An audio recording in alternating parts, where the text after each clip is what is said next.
Friends, imagine this. You walk into a classroom for the very first time to study English literature. You've never studied it before, and suddenly you hear words like lyric, epic, gothic novel, tragicomedy, or stream of consciousness. You might feel confused and wonder, where do I even start? What are the basics I need to know? Don't worry, that's exactly what this video is about. In today's lecture, I'll give you a complete beginner-friendly guide to English literature. We'll go step by step, understanding what literature is, its main streams, the different forms within those streams, and why they are important. This video is designed especially for students who have no background in literature but want to understand it clearly. By the end, you'll have a strong foundation in the basics of English literature. Let's begin with the most basic question. What is literature? In simple words, literature means written works, especially those considered to have artistic or intellectual value. It is not just writing, it is writing that makes us think, feel, and imagine. Literature can entertain us, teach us, and even challenge us to see the world differently. English literature, then, is literature written in the English language. But remember, it is not limited to England. Literature in English is produced all over the world, in America, Canada, Australia, Africa, India, the Caribbean, and even in countries like Japan or China, where English is used as a creative language. So whenever we say English literature, we are talking about any writing in English, whether it's a novel, poem, play, essay, autobiography, or short story. Some people ask, why should I study literature at all? There are 3 simple reasons. Entertainment. Literature tells stories, creates characters, and shares emotions that captivate us. Knowledge. It reflects society, culture, and history. Reading literature gives us insight into human life and human behavior.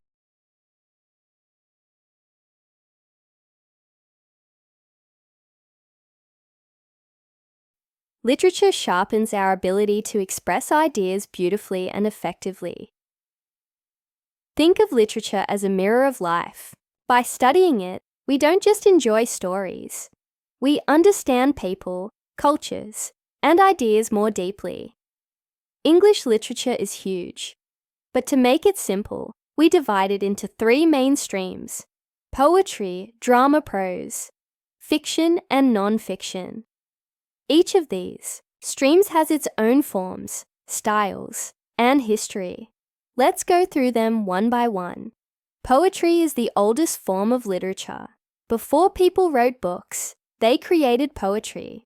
In ancient times, poetry was often sung or recited aloud to preserve stories, myths, and traditions. From the outside, a poem may look like just a piece of verse, but in literature, poems have different forms, each with its own style and purpose. Let's understand them. Forms of poetry. Lyric. Poetry, short song-like poems that express personal feelings. Example, William Wordsworth's I Wandered Lonely as a Cloud. Ode, a longer serious poem that celebrates or glorifies something or someone. Example, John Keats's Ode to a Nightingale. Elegy, a mournful poem written for someone who has died. Example, Thomas Gray's Elegy written in a country churchyard. Ballad, a narrative poem that tells a story, often with rhythm and repetition. Example, The Rime of the Ancient Mariner by Samuel Taylor Coleridge. Sonnet, always, 14 lines with a fixed rhyme scheme. Shakespeare's sonnets are world-famous. Epic, a long narrative poem about heroic deeds, often linked to mythology. Examples, Homer's Iliad and Odyssey. In India, Mahabharata and Ramayana. As a literature student, when you see a poem, don't just read it as poetry. Ask, is this a lyric, an ode, a sonnet, or maybe an elegy? Knowing the form helps you understand the deeper purpose behind the poem. Drama is another ancient form of literature. The word drama comes from the Greek word dran, which means to do or to act. Unlike poetry, drama is not written to be read silently. It is meant to be performed on stage in front of an audience. Characters speak in dialogues, and the story unfolds through action.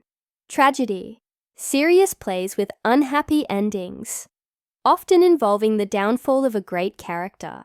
Example, Shakespeare's Hamlet. Comedy, light-hearted plays that entertain and usually end happily. Example, Shakespeare's A Midsummer Night's Dream. Tragicomedy, a mix of tragedy and comedy, serious issues, but with humorous elements or a hopeful ending. Melodrama, exaggerated emotions, simple characters, often used for sensational entertainment. Masque, a form of drama with music, dance, and elaborate costumes, popular in the Renaissance.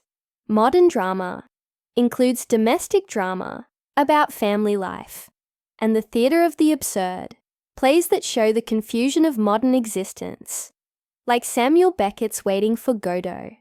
So whenever you read or watch a play, ask, what type of drama is this? It makes interpretation much clearer. Prose is simply ordinary writing, the language we use in everyday life. It is not structured like poetry and does not require performance like drama. Prose can be non-fictional or fictional. Prose is simply ordinary writing, the language we use in everyday life. It is not structured like poetry and does not require performance like drama. Prose can be non-fictional or fictional. Fictional, prose. The biggest form here is the novel. The word novel comes from novelty, meaning something new. In the 18th century, the novel emerged as a fresh way of telling stories. It wasn't as formal as poetry, or as restricted as drama. People could simply tell a story in prose, and readers loved it. Types of novels: historical novel, based on real history, but mixed with fiction. Example, War and Peace by Leo Tolstoy. Science fiction, imaginary futures, technology, and space. Example, H.G. Wells's The Time Machine. Biographical, autobiographical novel, inspired by real lives. Example, David Copperfield by Charles Dickens. Gothic novel, dark, mysterious, with supernatural elements. Example, Frankenstein by Mary Shelley. Stream of consciousness novel, shows the inner thoughts of characters. Example, Mrs. Dalloway by Virginia Woolf.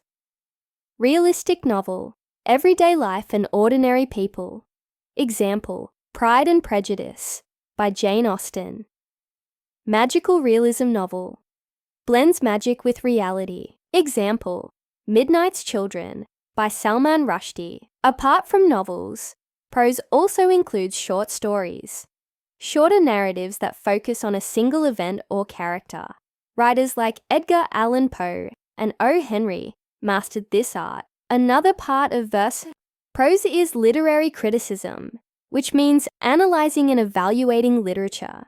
Critics explain the strengths and weaknesses of a work and help readers understand it better. To really understand literature, you also need to know literary terms. For example, metaphor, comparing two different things. Life is a journey, simile, a comparison using like or as. Her smile was like sunshine. Allegory, a story with a hidden meaning, often moral or political. Example, George Orwell's Animal Farm. Irony, when the opposite of what you expect happens. These terms are like tools. They help you analyze literature more deeply and explain it more clearly. Finally, to truly understand English literature, you must study its history. Literature is not created in isolation. Writers are influenced by their time, politics, culture, religion, and society. For example, Shakespeare's plays reflect the Renaissance spirit. Romantic poets like Wordsworth and Keats responded to the Industrial Revolution.